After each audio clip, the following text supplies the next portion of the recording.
வணக்கம் மக்களே! இந்த வீடியோல நம்ம சில பங்குகள் பற்றியான அப்டேட் எல்லாம் டிஸ்கஸ் பண்ண போறோம். கூடவே ஜெனரல் மார்க்கெட் அப்டேட் பற்றியும் நம்ம பார்க்க போறோம். அதெல்லாம் தாண்டி இன்னொரு முக்கியமான அப்டேட்ட தான் நம்ம ஃபர்ஸ்ட்டா பார்க்க போறோம். அது என்னன்னா, நம்ம சேனலுக்கு ஒரு வெப்சைட் பார்த்தீங்கன்னா கிரியேட் பண்ணியிருக்கேன். பட் இந்த வெப்சைட் இன்னுமே முழுமை அடையல. ஆனா, முக்கியமான வேலைகள் எல்லாம் பார்த்தீங்கன்னா, இந்த வெப்சைட்ல நான் பண்ணிட்டேன்.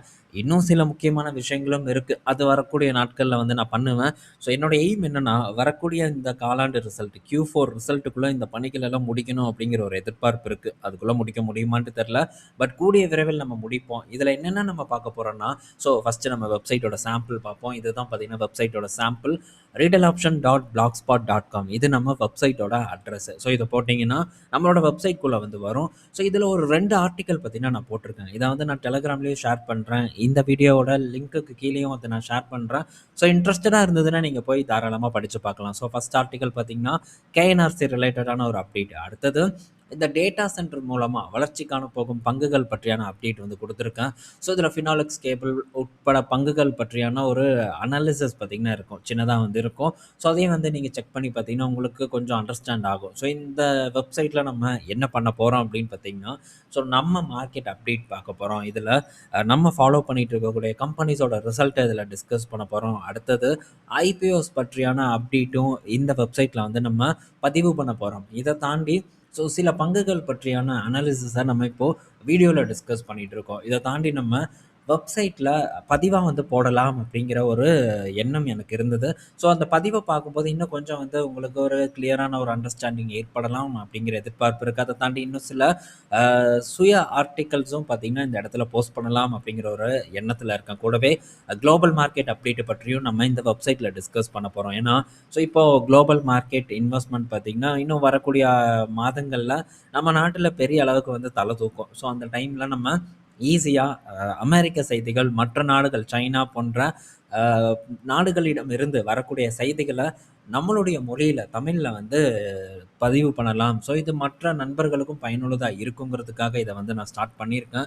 ஸோ இந்த வெப்சைட் பண்ணணும் அப்படிங்கிறது எனக்கு இன்னைக்கு, நேத்துன்னு ஏற்பட்ட ஒரு ஆசை இல்ல. யூடியூப் சேனல் ஆரம்பிக்கிறதுக்கு முன்னாடி ஸோ நம்ம இந்த மாரி பதிவு பண்ணலாம் அப்படின்னு தான் நான் நெனச்சேன். பட் அத என்னால பண்ண முடியல.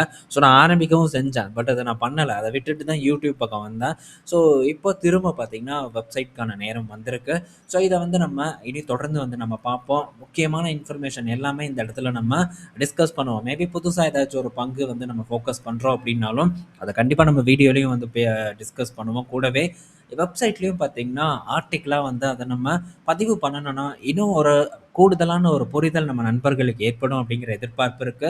ஸோ செக் பண்ணி பாருங்க. செக் பண்ணாத நண்பர்கள் இதோட லிங்க்க நான் வீடியோவோட டிஸ்கிரிப்ஷன்ல குடுக்குறேன். அண்ட் இந்த டெலகிராம்லயும் போஸ்ட் பண்றேன். ஒவ்வொரு ஆர்டிக்கிள் போஸ்ட் பண்ண போதும் நோட்டிஃபிகேஷனும் உங்க கூட நான் ஷேர் பண்றேன். அதே மாரி டெலகிராம்லயும் அத நான் ஷேர் பண்றேன்.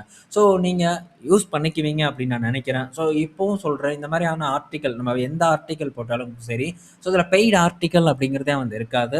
ஸோ முழுக்க முழுக்க பார்த்தீங்கன்னா, நான் பண்ணக்கூடிய வேலைய இன்னும் கொஞ்சம் அத மேம்படுத்தணும் அப்படிங்கிறதுக்காக தான் இந்த வேலைகள் எல்லாம் நான் பண்றேன். ஸோ இந்த மாரி ஆர்டிக்கிள் எழுதும்போது, ஃபியூச்சர்ல நம்ம இப்போ நான் பார்த்தீங்கன்னா, மற்ற யூடியூபர்ஸ் மாரி உங்களுக்கு ஒரு கிளியரான பாயிண்ட்ட மட்டும் நான் டிஸ்கஸ் பண்ண மாட்டேன். ஸோ நம்ம எப்படி ஃப்ரெண்ட்ஸ்குள்ள பேசிக்குவோமோ, அந்த மாரி தான் நம்ம பேசிட்டு இருக்கோம். இந்த மாரியான ஆர்டிக்கிள்ஸ் எல்லாம் எழுதும்போது ஒரு நாளடைவுல ஸோ இந்த எழுத்து திறன் அண்டு ஒரு விஷயத்த மற்றவங்க கூட சேர்க்கறதுக்கான ஒரு திறனும் பார்த்தீங்கன்னா அதிகரிக்கும். அதற்கான ஒரு எக்ஸ்பீரியன்ஸா தான் இந்த வெப்சைட்ட நான் பார்க்குறேன்.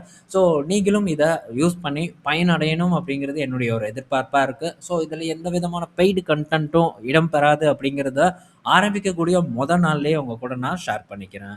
ஸோ ஓகே, இத பற்றி டீப்பா நம்ம பேசிட்டோம். இப்போ அப்டேட்குள்ள போவோம். அதுல நம்ம பார்க்க போற அப்டேட் பார்த்தீங்கன்னா, இப்போ இந்த ஈரான், இஸ்ரேல், யுஎஸ் பஞ்சாயத்த தான் நம்ம பார்க்க போறோம். ஸோ இந்த காமனேனி இவர பார்த்தீங்கன்னா, இப்போ போட்டுட்டாங்க. ஸோ இவங்கள மட்டும் இல்ல, இவங்களுடைய டாட்டரையும் கொன்றுருக்காங்க. அதே மாரி அவங்களுடைய மருமகன், கிராண்ட் டாட்டர் இந்த மாரியான ஆட்கள் எல்லாம் யுத்தத்துல இறந்திருக்கிறதா தகவல் கிடைச்சிருக்கு.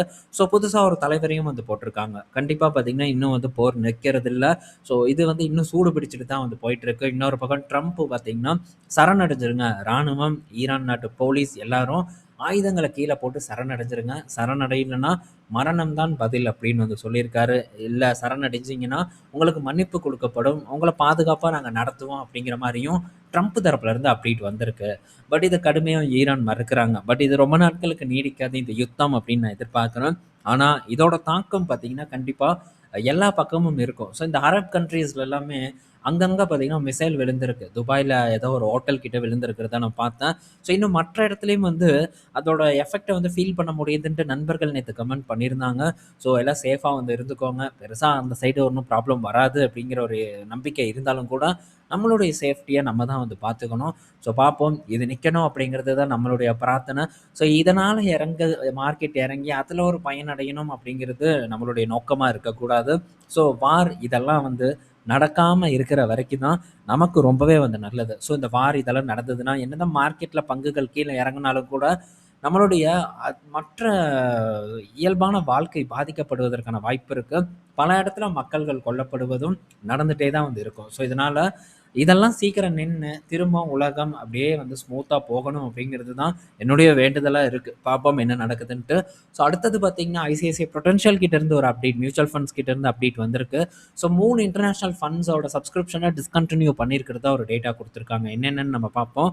ஒண்ணு பார்த்தீங்கன்னா, ICICI Prudential US blue chip equity fund. 2வது ஐசிஐசிஐ புரூடென்ஷியல் நாஸ்டாக் 100 ஃபண்ட். இன்னொன்னு so ICICI Prudential strategic metal and energy equity fund of fund. இது 3யும் வந்து ஸ்டாப் பண்ணியிருக்காங்க. ICICI prudential. ஸோ அப்பப்போ பார்த்தீங்கன்னா, இந்த இன்டர்நேஷனல் ஃபண்ட்ல இன்வெஸ்ட்மென்ட் பண்றத இந்த மியூச்சுவல் ஃபண்ட்ஸ் பார்த்தீங்கன்னா, ஸ்டாப் பண்ணிட்டு திரும்ப ஓப்பன் பண்ணுவது வழக்கமா தான் இருக்கு. நான் நாஸ்டாக் 100 ஃபண்ட்ல இன்வெஸ்ட்மென்ட் பண்ண அப்பவே ஸோ கொஞ்சம் காலம் வந்து இத ஸ்டாப் பண்ணாங்க. அப்புறம் திரும்ப வந்து ஓப்பன் பண்ணாங்க. இப்போ அகைன் பார்த்தீங்கன்னா ஸ்டாப் பண்றாங்க. பட் இப்ப இருக்கக்கூடிய நிலையில ஸ்டாப் பண்றது நம்ம பெருசா வந்து எடுத்துக்க வேண்டாம். ஏன்னா இப்போதைக்கு யுஎஸ் மார்க்கெட் நல்ல ஒரு பீக்ல தான் இருந்துட்டு வந்துட்டு இருக்கு. ஸோ இதுக்கப்புறம் போய் முதலீடு பண்ணி பெரிய ஒரு லாபம் சம்பாரிப்பது ரொம்ப வந்து ரிஸ்க்கு. ஸோ அதனால மேபி ஒரு கரெக்ஷன் நடக்கட்டும். அப்ப நம்ம இண்டிவிஜுவல் ஸ்டாக் பக்கம் கூட போலாம். இல்லன்னா வேற ஏதாச்சும் அல்டர்னேட்டிவ் ஆப்பர்ச்சுனிட்டி இருக்கா அப்படிங்கிறத பற்றியும் நம்ம எக்ஸ்ப்ளோர் பண்ணலாம். ஸோ ஏன்னா நம்ம தொடர்ந்து வாட்ச் பண்ணிட்டே தான் வந்துட்டு இருக்கோம். மேபி ஏதாச்சும் ஒரு அட்ராக்டிவான சான்ஸ் ஏற்படுது அப்படிங்கிற பட்சத்துல அத கண்டிப்பா வந்து கேப்சர் பண்றதுக்கு நம்ம முடிஞ்ச அளவுக்கு வந்து ட்ரை பண்ணுவோம். அடுத்தது ரீசென்ட்டா மகேந்திரா அண்ட் இந்த டாடா மோட்டார்ஸ் 2 பேரும் வந்து இந்தோனேஷியால இருந்து ஒரு மிகப்பெரிய ஒரு ட்ரக் சப்ளை டீல வந்து வின் பண்ணியிருந்தாங்க. கிட்டத்தட்ட 1,00,000 வண்டி கிட்ட சப்ளை பண்றதுக்கான ஒரு ஆர்டர் கிடைச்சிருந்தது. ஆனா இப்போ அத ஹோல்டு போட்டுட்டாங்க இந்தோனேஷியா. ஸோ இந்த வண்டி எதுக்கு வாங்கப்படுதுன்னா, அங்க இருக்கக்கூடிய கோஆப்பரேட்டிவ்க்கு தான் இந்த வண்டிய வாங்கி குடுக்க போறாங்க. ஸோ அங்க எல்லாம் டிரான்ஸ்போர்ட் நல்லா நடக்கிறதுக்கு. பட் இப்ப அந்த இடத்துல நாட்டுல பெரிய ஒரு பஞ்சாயத்தே வந்துருச்சு இதனால. ஏன்னா இவ்வளோ வண்டி நம்ம வாங்க போறோம். ஸோ இத வந்து நம்ம நாட்டிலேயே வந்து பண்ணலாமே! நம்ம நாட்டிலேயே கெப்பாசிட்டி இருக்கே 1,00,000 வண்டி தயாரிக்கிறதுக்கு. எதுக்கு நம்ம வெளிநாட்டு நிறுவனங்களுக்கு ஆர்டர் குடுக்கணும் அப்டின்ட்டு அங்க ஒரு பெரும் கேள்வி, விவாதம் எல்லாம் ஏற்பட்டிருக்கு. ஸோ இதனால கவர்மெண்ட் பார்த்தீங்கன்னா ஹோல்டு பண்ணியிருக்காங்க இந்த திட்டத்த. ஸோ இத பண்றது மூலியமா உள்நாட்டுல உற்பத்தி பெருகும், வேலைவாய்ப்பு அதிகரிக்கும், நம்ம பணமும் வெளிய போகாம இருக்கும். இதனால நம்மளுக்கு மிகப்பெரிய அளவுல சேமிப்பு கிடைக்கும் அப்டிங்கிற ஒரு வாதமெல்லாம் ஏற்பட்டுட்டு இருக்கு. ஸோ இது இந்த 2 நிறுவனங்களுக்கும் ஒரு பின்னடைவ வந்து ஏற்படுத்தியிருக்கு. பட் இப்போதைக்கு ஹோல்டு பண்ணியிருக்காங்க. இன்னுமே ஸ்கிராப் பண்ணல. பார்ப்போம் என்ன நடக்குதுன்ட்டு. ஸோ நெக்ஸ்ட் பார்த்தீங்கன்னா,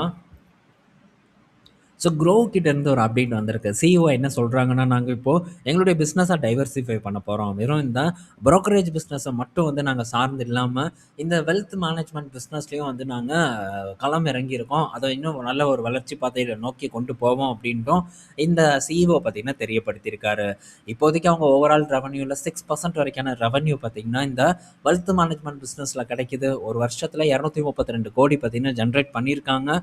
பட் பல நிறுவனங்களும் இப்ப இதுல இறங்கிட்டாங்க. Zerodha, Angel One போன்ற நிறுவனங்கள் இந்த வெல்த் மேனேஜ்மென்ட் பிசினஸ கையில எடுத்திருக்காங்க. ஜியோ ஃபினான்ஷியல் கூட வந்து சொல்லலாம். நான் கூட இந்த அளவுக்கு சக்சஸ் ஆகும்னு நான் நினைக்கல.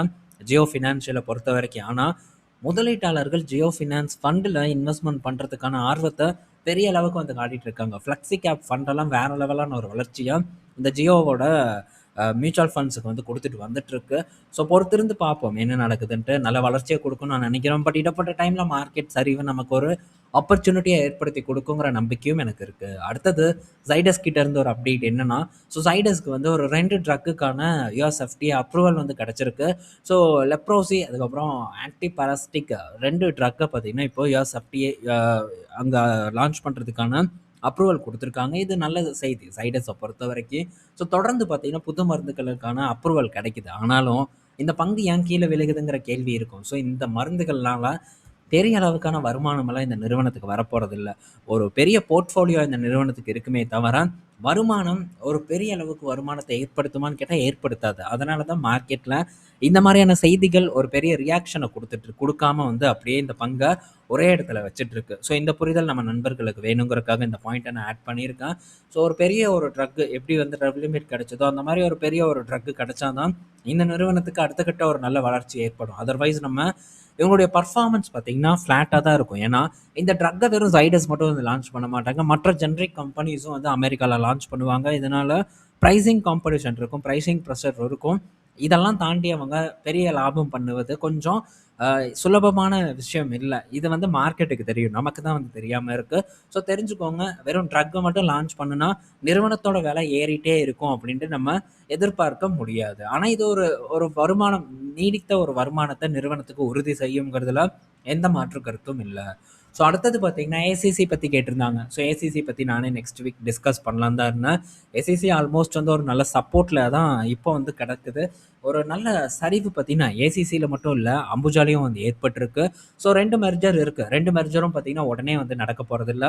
இதற்கான காலம் பார்த்தீங்கன்னா, இன்னும் கொஞ்சம் வந்து டைம் எடுத்துக்கும். 1 வருஷத்துக்குள்ளன்னு சொல்லியிருக்காங்க. பட் அதுக்கு மேலேயும் நடந்தாலும் நடக்கலாம். இப்போதைக்கு 100 ஷேருக்கு 328 ஷேர் அம்புஜா சிமெண்ட் வந்து கிடைக்கும். இத பத்தி நம்ம ஆல்ரெடி டிஸ்கஸ் பண்ணியிருக்கோம். நண்பர்களோட கேள்வி என்னவா இருக்குன்னா, 100 ஷேரா இப்போ பண்ணிரலாமா? ரவுண்ட் ஆஃப் பண்ணிடலாமா? அப்படின்னு கேட்குறாங்க. பட் இந்த மெர்ஜருக்காகலாம் இந்த ஸ்டாக்க வாங்காதீங்க. ஏன்னா இத வந்து நான் லாங் டேர்ம்லாம் நான் வந்து ஹோல்டே பண்ண மாட்டேன். நீங்க ஹோல்டு பண்றீங்கன்னா, அப்போ ஓகே. பட் நான் வந்து ஹோல்டு பண்ண மாட்டேன். ஸோ அதனால நான் மெர்ஜருக்காக குவான்டிட்டி ரவுண்ட் ஆஃப் பண்ணணும் அப்படிங்கிறது என்னுடைய நோக்கம் இல்ல. ஸோ நீங்க வாங்குறது எவ்வளோ வாங்கணும், உங்களுக்கு எவ்வளோ இந்த இடத்துல ஸ்பெண்ட் பண்ண முடியும் அப்படிங்கிறது தான் நம்மளுடைய முதல் கட்ட பிளானா இருக்கணும். மெர்ஜர் அதெல்லாம் வந்து 2வதா தான் வந்து இருக்கணும். ஸோ 2 நிறுவனங்களும் இணைஞ்சதுன்னா, அல்ட்ராடெக்குக்கு அப்புறம் ஒரு பெரிய சிமெண்ட் கம்பெனியா இந்த நிறுவனம் தான் வந்து இருக்கும். ஸோ பர்ஃபார்மன்ஸ் நல்லாயிருக்கும். அது மட்டும் இல்ல, நம்ம நாட்டுல இன்ஃப்ரா ஸ்பெண்ட் பார்த்தீங்கன்னா, தொடர்ந்து உயர்ந்துட்டு வந்துட்டு இருப்பது சிமெண்ட் கம்பெனிஸ பொறுத்தவரைக்கும் நல்ல செய்தி. இத பற்றியெல்லாம் நம்ம ஆல்ரெடி தனியா ஏசிசி பத்தி டிஸ்கஸ் பண்ணும்போதே சொல்லியிருக்கேன். ஸோ நெக்ஸ்ட் நான் அக்யூமுலேட் பண்ணும்போது உங்க கூட ஷேர் பண்ணலான்னு தான் இருந்தேன். ஸோ கண்டிப்பா வரக்கூடிய நாட்கள்ல சரிவு இன்னும் கொஞ்சம் கூட வந்து ஏற்படலாம். பண்ணும்போது அந்த அப்டேட்ட உங்க கூட நான் டெஃபினட்டா டிஸ்கஸ் பண்றேன். இது நான் இப்பவும் சொல்றேன். இந்த பங்கு வந்து நான் ஒரு ஷார்ட் டெர்ம் ஒரு 2 வருஷ பீரியடுக்கு தான் இந்த பங்கையே வந்து நான் ஃபோக்கஸ் பண்ணியிருக்கேன். மேபி இது என்ன வேணா ஆகலாம். லாபம் வரலாம், இல்ல நஷ்டம் வரலாம். பட் அது என்னோட வந்து போகட்டும். பட் இந்த படிப்பினை உங்களுக்கு வரணுங்கிறதுக்காக ஷேர் பண்றேன். ஸோ இத பேஸ் பண்ணி இதுல முதலீடு பண்ணணும். தயவு செஞ்சு பண்ணவும் செஞ்சிராதீங்க. ஸோ உங்களுடைய அனாலிசிஸ் அதெல்லாம் பண்ணிட்டு அதுக்கப்புறமா நீங்க பாருங்க. அது மட்டும் இல்ல, இதுக்கு முன்னாடி ஸோ நம்ம ஃபோக்கஸ் பண்ணதுக்கப்புறம் அதுக்கப்புறம் பார்த்தீங்கன்னா, எல்ஐசி அண்ட் இந்த பிளாக் ஸ்டோன் 2 பேரும் பார்த்தீங்கன்னா, பிளாக் ராக்ன்னு நினைக்கிறேன். ஸோ 2 பேரும் பார்த்தீங்கன்னா, பெரிய அளவுக்கு முதலீட வந்து இந்த ஏசிசில பண்ணாங்க. அப்போ கொஞ்சம் வந்து அவசரம் நம்ம நண்பர்கள் கிட்ட இருந்தது. ஐயய்யோ!